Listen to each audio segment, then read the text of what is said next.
the work, we divide the work. And as rules chair, as chair of every committee that I have ever been chair of, I have done my job to do that.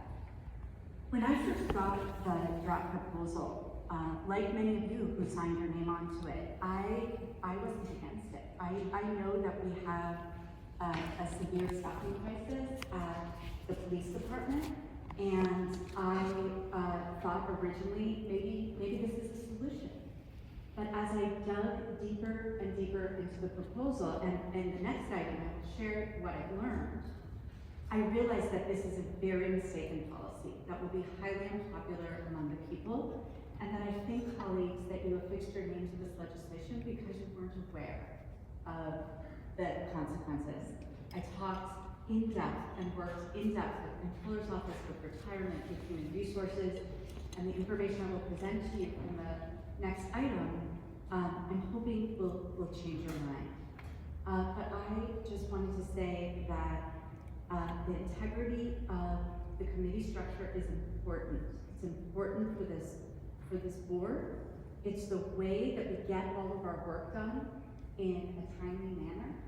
And rules committee chairs should be, chairs of committees should be respected. And for that reason, I will be voting no on this motion.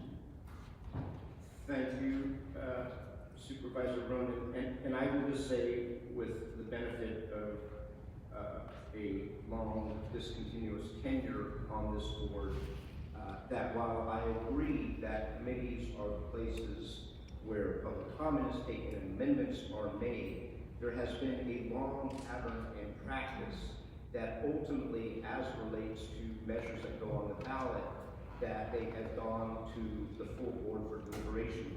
And in discussions, and I remember this even when Scott Wiener was chair of the committee. I remember this when Matt Gonzalez and Tony Paul, who had very different political views, that at the end, after their amendments were made in committee, that it was ultimately the full board that made the decision whether or not to forward it to the ballot.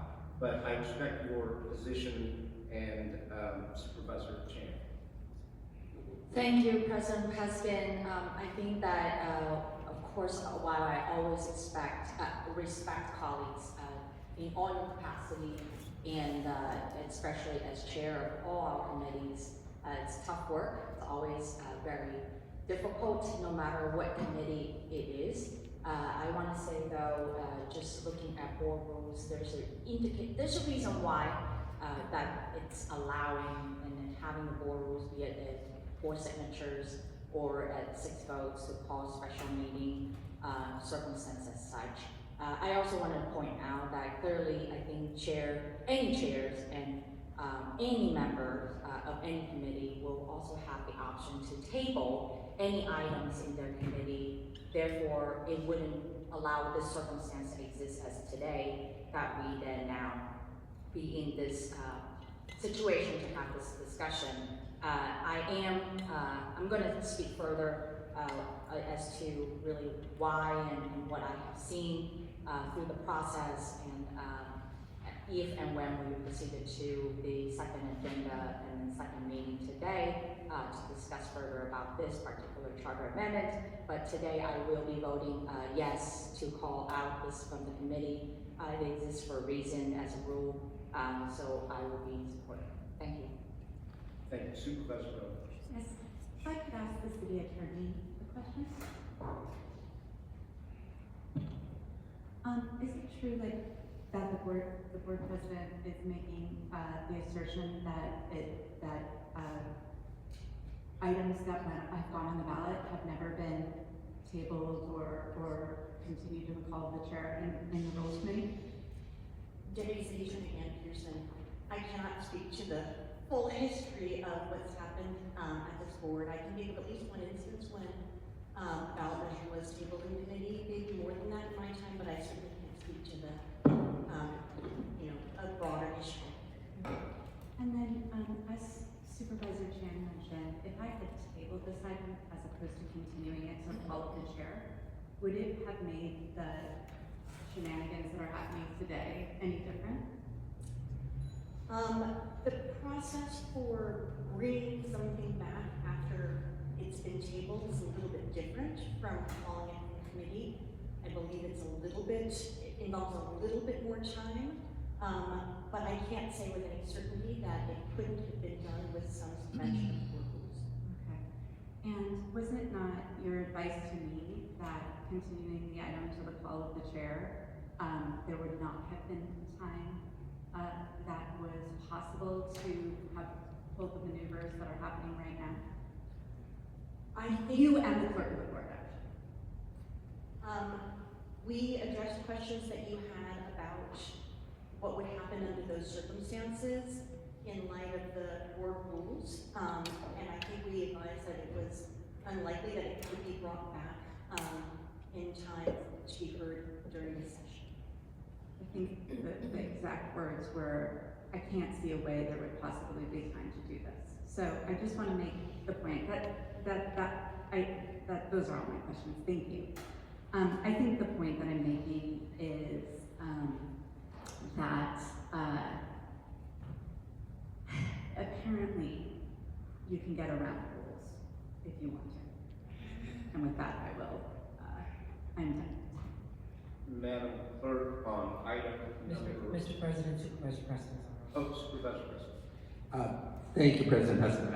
Keep it short. I'll be voting against the motion. Just really wanted to thank Supervisor Ronan and the Rules Committee for their work on this item, and I will not be supporting bringing it back. Thank you. Roll call. Mr. President, we have also received a request from the Office of Supervisor Melgar today at 9:13, requesting she be excused from this meeting today. There's new news. Why don't we, colleagues, entertain a motion to excuse the two absent supervisors? Supervisor Melgar just now requested a motion to excuse her. Supervisor Walton, who did not request such a motion. Motion made by Supervisor Dorsey, seconded by Supervisor Ronan. We will take that without objection. Those two supervisors are excused.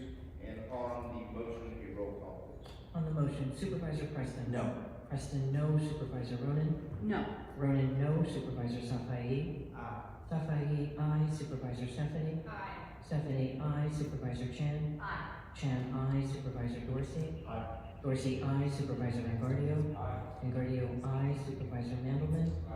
Mandelman, aye. And Supervisor Peskin. Peskin, aye. There are 7 ayes and 2 noes, with Supervisors Preston and Ronan voting no. The motion is approved, and our first meeting of the morning is adjourned. It is now 9:16, colleagues, and I would like to welcome you to... Mr. President? Yes.